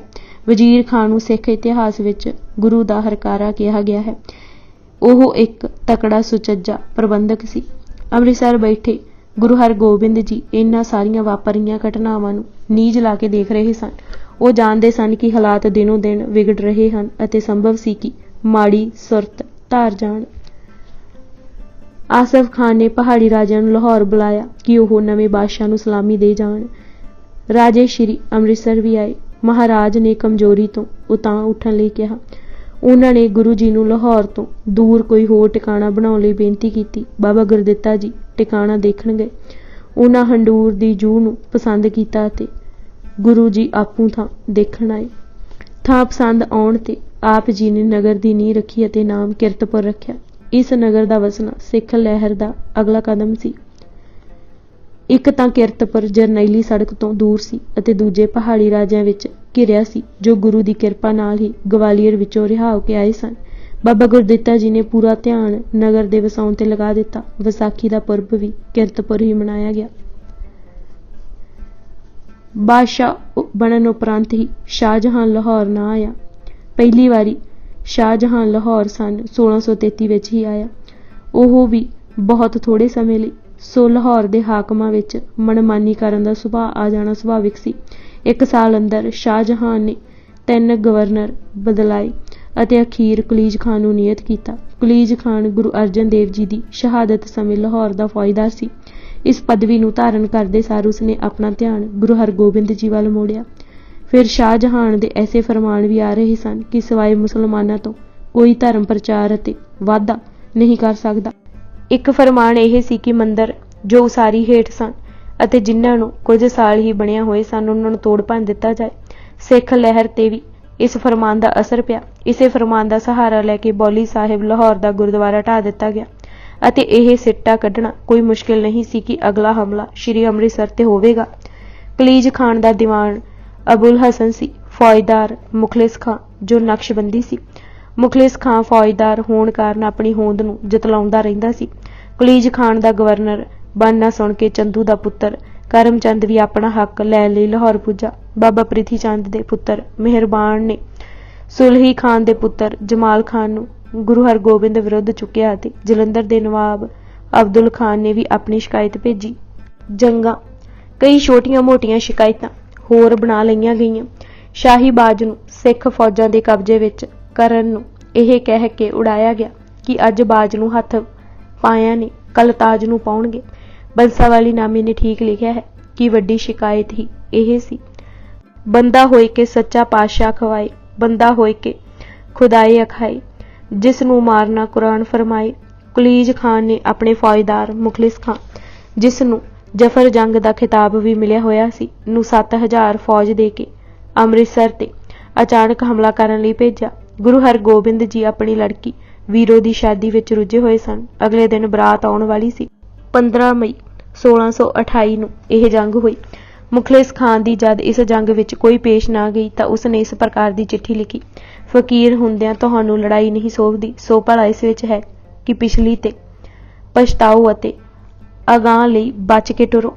ਗੁਰੂ ਜੀ ਦਾ ਉੱਤਰ ਸੀ, ਇਹ ਠੀਕ ਹੈ ਕਿ ਅਸੀਂ ਫਕੀਰ ਹਾਂ, ਮੱਲਾਂ ਨਹੀਂ ਮਾਰਨੀਆਂ, ਪਰ ਕਿਸੇ ਨੂੰ ਅਣਖਾਂ ਵੀ ਨਹੀਂ ਰੋਲਣ ਦੇਣੀਆਂ।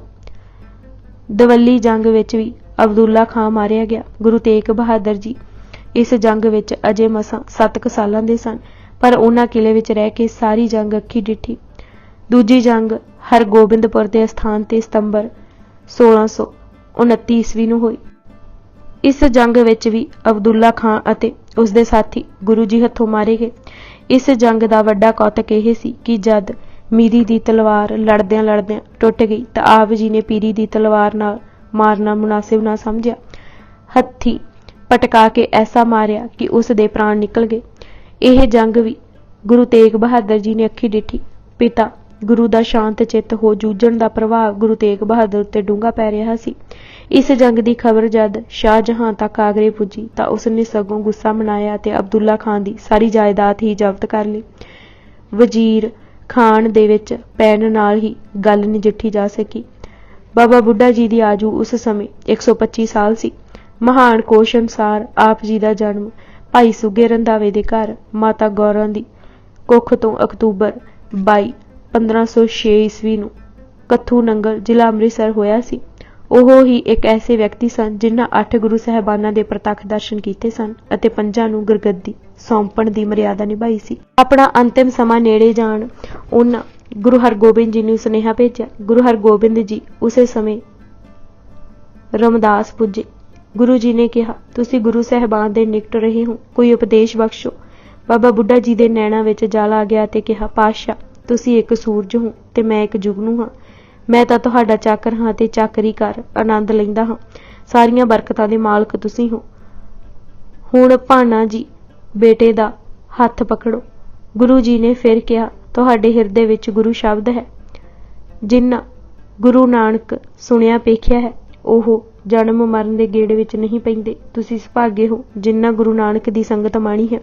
ਅਗਲੇ ਦਿਨ ਬਾਬਾ ਬੁੱਢਾ ਜੀ ਨੇ ਤੜਕਸਾਰ ਜਪਜੀ ਦਾ ਪਾਠ ਕੀਤਾ ਅਤੇ ਕੀਤੀ ਛੁੱਟੀ ਨਾਲ ਕਹਿੰਦਿਆਂ ਹੀ 12 ਨਵੰਬਰ 1631 ਨੂੰ ਚੜ੍ਹਾਈ ਕਰ ਗਏ।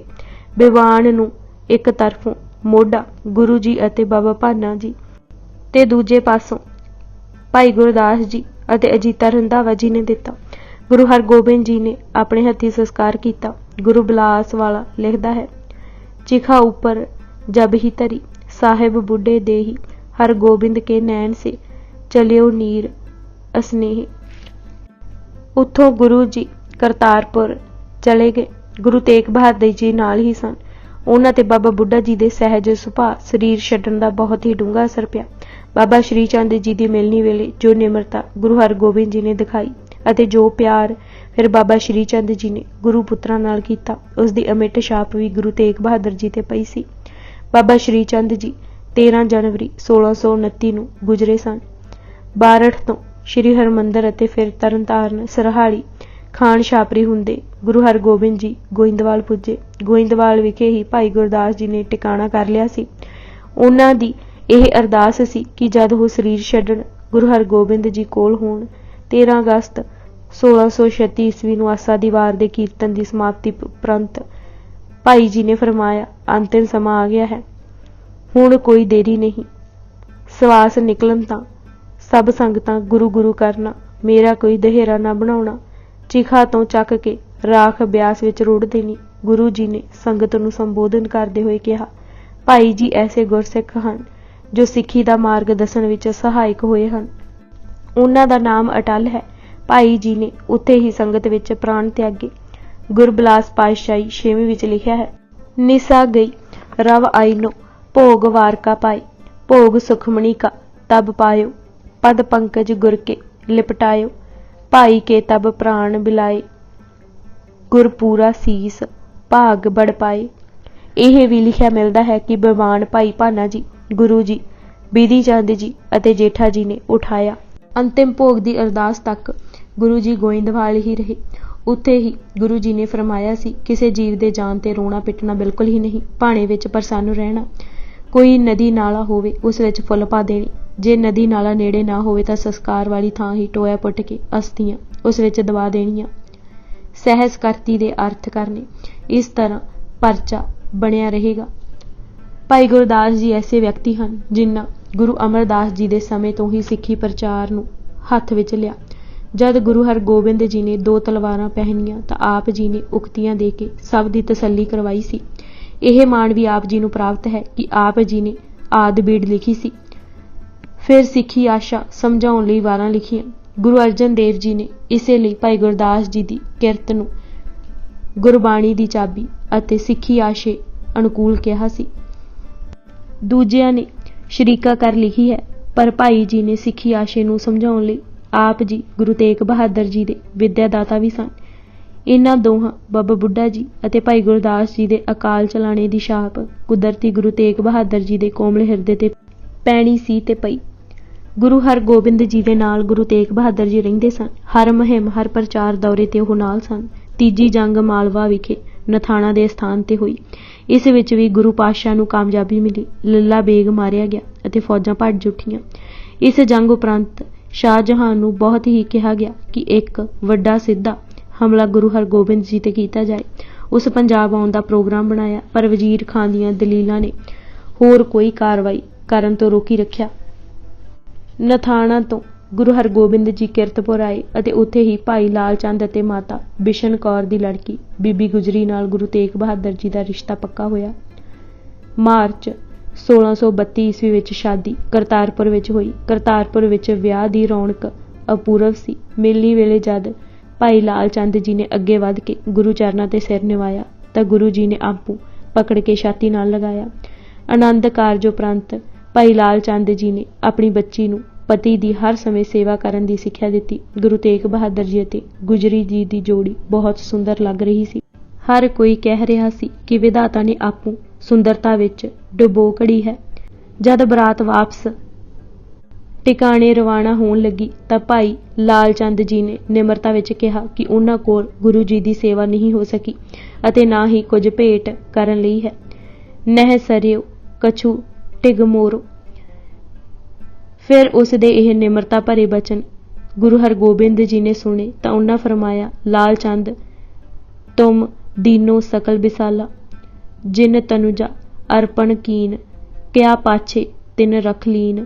ਮਾਤਾ ਗੁਜਰੀ ਜੀ ਬਾਰੇ ਇੱਥੇ ਇੰਨਾ ਹੀ ਕਹਿਣਾ ਠੀਕ ਰਹੇਗਾ ਕਿ ਕੇਵਲ ਆਪ ਹੀ ਇੱਕ ਐਸੀ ਔਰਤ ਹਨ ਜੋ ਆਪ ਸ਼ਹੀਦ, ਜਿਨ੍ਹਾਂ ਦਾ ਪਤੀ ਸ਼ਹੀਦ, ਜਿਨ੍ਹਾਂ ਦੇ 4 ਪੋਤਰੇ ਬਾਬਾ ਜੀਤ ਸਿੰਘ, ਬਾਬਾ ਜੁਝਾਰ ਸਿੰਘ, ਬਾਬਾ ਜੋਰਾਵਰ ਸਿੰਘ ਅਤੇ ਬਾਬਾ ਫਤਿਹ ਸਿੰਘ ਸ਼ਹੀਦ, ਜਿਨ੍ਹਾਂ ਦਾ ਭਰਾ ਕਿਰਪਾਲ ਚੰਦ ਜੀ ਸ਼ਹੀਦ, ਜਿਨ੍ਹਾਂ ਦੇ 5 ਨਨੋਤਰੇ ਗੁਰੂ ਹਰਗੋਬਿੰਦ ਜੀ ਦੀ ਸਪੁੱਤਰੀ ਵੀਰੋ ਜੀ ਦੇ 5 ਪੁੱਤਰ ਸੰਗੋ ਸ਼ਾਹ ਜੀ, ਗੁਲਾਬ ਚੰਦ ਜੀ, ਜੀਤ ਮੱਲ ਜੀ, ਗੰਗਾ ਰਾਮ ਜੀ ਅਤੇ ਮੋਰੀ ਚੰਦ ਜੀ ਸ਼ਹੀਦ। ਸੰਗੋ ਸ਼ੀ ਜੀ ਦੀ ਹੀ ਭੰਗਾਣੀ ਦੇ ਯੁੱਧ ਵਿਖੇ ਸੂਰਮਤਾਈ ਦੇਖ ਗੁਰੂ ਗੋਬਿੰਦ ਸਿੰਘ ਜੀ ਨੇ ਉਹਨਾਂ ਨੂੰ ਸ਼ਾਹ ਸੰਗਰਾਮ ਦਾ ਖਿਤਾਬ ਦਿੱਤਾ ਸੀ। ਦਸਮ ਪਿਤਾ ਨੇ ਜੀਤ ਮੱਲ ਨੂੰ ਹਠੀ, ਗੁਲਾਬ ਚੰਦ ਨੂੰ ਗਾਜੀ, ਗੰਗਾ ਰਾਮ ਨੂੰ ਅਚੂਕ ਨਿਸ਼ਾਨੇਬਾਜ਼ ਅਤੇ ਮੋਰੀ ਨੂੰ ਹੌਸਲੇ ਦੀ ਮੂਰਤ ਕਿਹਾ ਸੀ। ਗੁਰੂ ਜੀ ਨੇ ਵਿਸਾਖੀ ਦਾ ਦੀਵਾਨ ਵੀ ਕਰਤਾਰਪੁਰ ਹੀ ਕੀਤਾ। ਇਹ ਦੱਸ ਰਿਹਾ ਸੀ ਕਿ ਪੈਂਦੇ ਖਾਨ ਸਾਜ਼ਿਸ਼ਾਂ ਕਰਨ ਵਿੱਚ ਜੁਟਿਆ ਹੋਇਆ ਸੀ। ਉਸ ਮੌਕਾ ਤਾੜ ਕਾਲੇ ਖਾਨ ਨੂੰ ਨਾਲ ਲੈ ਕੇ ਕਰਤਾਰਪੁਰ ਤੇ ਹਮਲਾ ਬੋਲ ਦਿੱਤਾ। ਗੁਰੂ ਜੀ ਵੀ ਫੌਜਾਂ ਲੈ ਕੇ ਮੈਦਾਨ ਵਿੱਚ ਉਤਰ ਆਏ। ਗੁਰੂ ਜੀ ਦੇ ਮਹਿਲ ਮਕਾਨਾਂ ਦੀਆਂ ਛੱਤਾਂ ਤੋਂ ਆਪਣੀ ਅੱਖੀਂ ਇਹ ਜੰਗਾਂ ਦੇਖ ਰਹੀਆਂ ਸਨ। ਗੁਰੂ ਤੇਗ ਬਹਾਦਰ ਜੀ ਦੀ ਆਯੂ ਭਾਵੇਂ ਕੇਵਲ 13 ਸਾਲ ਦੀ ਸੀ, ਪਰ ਉਹ ਵੀ ਮੈਦਾਨ ਜੰਗ ਵਿੱਚ ਨਿੱਤਰ ਪਏ। ਉਹਨਾਂ ਨੂੰ ਟਾਕਰਾ ਕਰਦਾ ਦੇਖ ਸਭ ਹੈਰਾਨ ਹੋ ਗਏ। ਮਾਤਾ ਨਾਨਕੀ ਜੀ ਨੇ ਜਦ ਡਿੱਠਾ ਕਿ ਜੰਗ ਕਰਦੇ ਚਿਰ ਹੋ ਗਿਆ ਹੈ ਤਾਂ ਸੁਨੇਹਾ ਘੱਲਿਆ ਕਿ ਹੁਣ ਵਾਪਸ ਮੁੜ ਆਉਣ, ਤਾਂ ਉਸ ਸਮੇਂ ਮਾਤਾ ਜੀ ਨੂੰ ਕਹਿਲਾ ਭੇਜਿਆ ਕਿ ਜੰਗ ਨੂੰ ਵਿੱਚੋਂ ਛੱਡ ਦੇਣਾ ਅਧਰਮ ਹੈ। ਸੀਸ ਜਾਏ ਤਾਂ ਜਾਏ, ਪਰ ਪੈਰ ਪਿਛਾਂਹ ਨਹੀਂ ਪਾਉਣਾ। ਪੈਂਦੇ ਖਾਨ ਨੇ ਗੁਰੂ ਹਰਗੋਬਿੰਦ ਜੀ ਨੂੰ ਸਿੱਧਾ ਦਵੱਲੀ ਲੜਾਈ ਲਈ ਵੰਗਾਰਿਆ ਕਿ ਤੀਰ ਕਮਾਨ ਛੱਡ ਟਾਕਰੇ ਤੇ ਆਓ। ਗੁਰੂ ਜੀ ਨੇ ਕਮਾਨ ਇੱਕ ਪਾਸੇ ਰੱਖ ਦਿੱਤੀ। ਪੈਂਦੇ ਖਾਨ ਨੇ ਵਾਰ ਕੀਤਾ। ਗੁਰੂ ਜੀ ਨੇ ਰਕਾਬ ਤੇ ਰੋਕਿਆ। ਦੂਜਾ ਵਾਰ ਢਾਲ ਅਤੇ ਤੀਜਾ ਵਾਰ ਉਸ ਹੋਰ ਜ਼ੋਰ ਨਾਲ ਕੀਤਾ, ਪਰ ਮਹਾਰਾਜ ਨੇ ਇਸ ਤਾਕਤ ਨਾਲ ਰੋਕਿਆ ਕਿ ਪੈਂਦੇ ਖਾਨ ਦੀ ਤਲਵਾਰ ਟੁੱਟ ਗਈ। ਉਹ ਭੱਜ ਕੇ ਗੁਰੂ ਜੀ ਦੇ ਘੋੜੇ ਹੇਠਾਂ ਹੋ ਗਿਆ। ਉਹ ਇਸ ਕਰਤੱਵ ਵਿੱਚ ਬਹੁਤ ਮਾਹਿਰ ਸੀ। ਉਹ ਘੋੜੇ ਸਮੇਤ ਸਵਾਰ ਨੂੰ ਚੁੱਕ ਕੇ ਜ਼ਮੀਨ ਤੇ ਪਟਕਾ ਮਾਰਨਾ ਜਾਣਦਾ ਸੀ। ਇਸੇ ਭਰਮ ਵਿੱਚ ਉਸ ਦਾ ਅਜਮਾਉਣਾ ਚਾਹਿਆ, ਪਰ ਕਾਮਯਾਬ ਨਾ ਹੋਇਆ। ਹਾਂ, ਇੰਨਾ ਜ਼ਰੂਰ ਕਰ ਗਿਆ ਕਿ ਘੋੜਾ ਅਹਿਲ ਹੋ ਗਿਆ। ਥੱਲੇ ਛੁਪਿਆ ਦੇਖ ਗੁਰੂ ਜੀ ਨੇ ਰਕਾਬ ਵਿੱਚ ਪੈਰ ਰੱਖ ਕੇ ਢਾਲ ਉਸ ਨੂੰ ਮਾਰੀ ਅਤੇ ਪੈਂਦੇ ਖਾਂ ਬੇਹੋਸ਼ ਹੋ ਗਿਆ ਅਤੇ ਅੰਤਿਮ ਸਵਾਸ ਗਿਣਨ ਲੱਗਾ। ਤਵਰੀਖ ਖਾਲਸਾ ਵਿੱਚ ਲਿਖਿਆ ਹੈ, ਬਾਰੇ ਕਰ ਸਿਓ ਗੁਰੂ ਜੀ ਨੇ ਤਬ ਢਿੱਲਾ ਮਾਰਿਓ, ਪੈਂਦਾ ਮੂਰਛਤ ਹੋਏ ਗਿਰਿਓ ਆ ਸਵਰਗ ਪਧਾਰਿਓ। ਗੁਰੂ ਜੀ ਘੋੜੇ ਤੋਂ ਹੇਠਾਂ ਉਤਰੇ ਅਤੇ ਉਸ ਢਾਲ ਦੁਆਰਾ ਜਿਸ ਨਾਲ ਮਾਰਿਆ ਸੀ ਛਾਂ ਕੀਤੀ ਤੇ ਕਿਹਾ, ਪੈਂਦੇ ਕਲਮਾ ਪੜ੍ਹ, ਆਖਰੀ ਸਮਾਂ ਆਇਆ ਹੈ। ਜਬ ਗਿਰਨ ਲਾਗ ਕਹਿ ਗੁਰ ਉਧਾਰ, ਤਵ ਤੁਰਕ ਜਨਮ ਕਲਮਾ ਉਚਾਰ।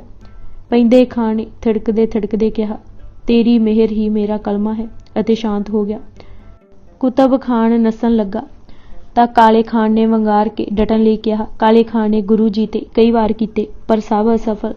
ਫਿਰ ਗੁਰੂ ਜੀ ਨੇ ਵਾਰ ਕੀਤਾ ਤੇ ਕਿਹਾ, ਕਾਲੇ ਖਾਂ, ਇੰਜ ਨਹੀਂ, ਇਸ ਤਰ੍ਹਾਂ। ਮੁਹੱਸਨ ਫਾਨੀ ਨੇ ਲਿਖਿਆ ਹੈ ਕਿ ਗੁਰੂ ਜੀ ਜੰਗ ਵਿੱਚ ਇਵੇਂ ਹੀ ਮੁਸਕਰਾਉਂਦੇ ਰਹਿੰਦੇ ਸਨ ਜਿਵੇਂ ਤਖਤ ਤੇ। ਉਹਨਾਂ ਦਾ ਤਲਵਾਰ ਚਲਾਉਣਾ ਵੀ ਇੱਕ ਸਬਕ ਸਿਖਾਉਣਾ ਹੈ।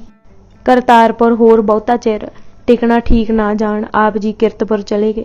ਅਜੇ ਫਗਵਾੜੇ ਕੋਲ ਪਲਾਹੀ ਪਿੰਡ ਪੁੱਜੇ ਸਨ ਕਿ ਸ਼ਾਹੀ ਫੌਜ ਦੀ ਇੱਕ ਟੁਕੜੀ ਪਿੱਛਾ ਕਰਦੀ ਆ ਗਈ। ਇਹ ਹਮਲਾ ਵੀ ਅਚਾਨਕ ਸੀ। ਇਸ ਜੰਗ ਵਿੱਚ ਖਾਸ ਕਰ ਗੁਰੂ ਤੇਗ ਬਹਾਦਰ ਜੀ ਨੇ ਤਲਵਾਰ ਦੇ ਜੋ ਜੌਹਰ ਦਿਖਾਏ, ਉਸ ਨੂੰ ਦੇਖ ਹੀ ਗੁਰੂ ਹਰਗੋਬਿੰਦ ਜੀ ਨੇ ਕਿਹਾ ਸੀ, ਤੂੰ ਤਿਆਗ ਮੱਲ ਨਹੀਂ, ਤੇਗ ਬਹਾਦਰ ਹੈ।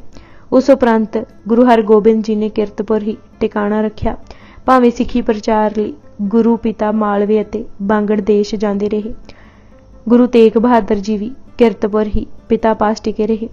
ਇਹ ਕਿਰਤਪੁਰ ਦਾ ਸਮਾਂ ਤਕਰੀਬਨ 11 ਸਾਲ ਦਾ ਹੈ। ਉਸ ਸਮੇਂ ਗੁਰੂ ਤੇਗ ਬਹਾਦਰ ਜੀ ਦੇਖ ਰਹੇ ਸਨ ਕਿ ਕਿਵੇਂ ਦੂਰ ਨੇੜਿਓਂ ਗੁਰੂ ਹਰਗੋਬਿੰਦ ਜੀ ਪਾਸ ਮੁਸਲਿਮ ਫਕੀਰ, ਪੀਰ, ਸਾਧੂ, ਸੰਨਿਆਸੀ ਆਉਂਦੇ ਹਨ। ਧਰਮ ਚਰਚਾ ਹੁੰਦੀ ਹੈ ਅਤੇ ਸਭ ਆਤਮਿਕ ਖੁਸ਼ੀਆਂ ਭਰ ਕੇ ਲੈ ਜਾਂਦੇ ਹਨ। ਸਿੱਖ ਦੀ ਦ੍ਰਿੜਤਾ ਦੇ ਨਜ਼ਾਰੇ ਵੀ ਉਹ ਦੇਖ ਰਹੇ ਸਨ। ਮੁਹੱਸਨ ਫਾਨੀ ਲਿਖਦਾ ਹੈ ਕਿ ਸਿੱਖ ਨਾ ਹੀ ਬੁੱਤ ਅਤੇ ਨਾ ਹੀ ਬੁੱਤਖਾਨੇ ਨੂੰ ਮੰਨਦੇ ਹਨ। ਉਹਨਾਂ ਦੀ ਰਹਿਣੀ ਬਹਿਣੀ ਵੱਖਰੀ ਹੋ ਗਈ ਹੈ। ਉਸ ਉਦਾਹਰਣ ਦਿੱਤੀ ਕਿ ਇੱਕ ਵਾਰੀ ਇੱਕ ਬੰਦਾ ਦੂਜੇ ਮੁਸਲਮਾਨ ਨੂੰ ਕਹਿ ਰਿਹਾ ਸੀ ਕਿ ਉਸ ਨੇ ਤਾਂ ਮੁਸਲਮਾਨ ਹੋ ਜਾਣਾ ਹੈ, ਕਿਉਂਕਿ ਜੋ ਮੁਸਲਮਾਨਾਂ ਵਿੱਚ ਖਾਣ ਦੀ ਬਹੁਤ ਖੁੱਲ੍ਹ ਹੈ।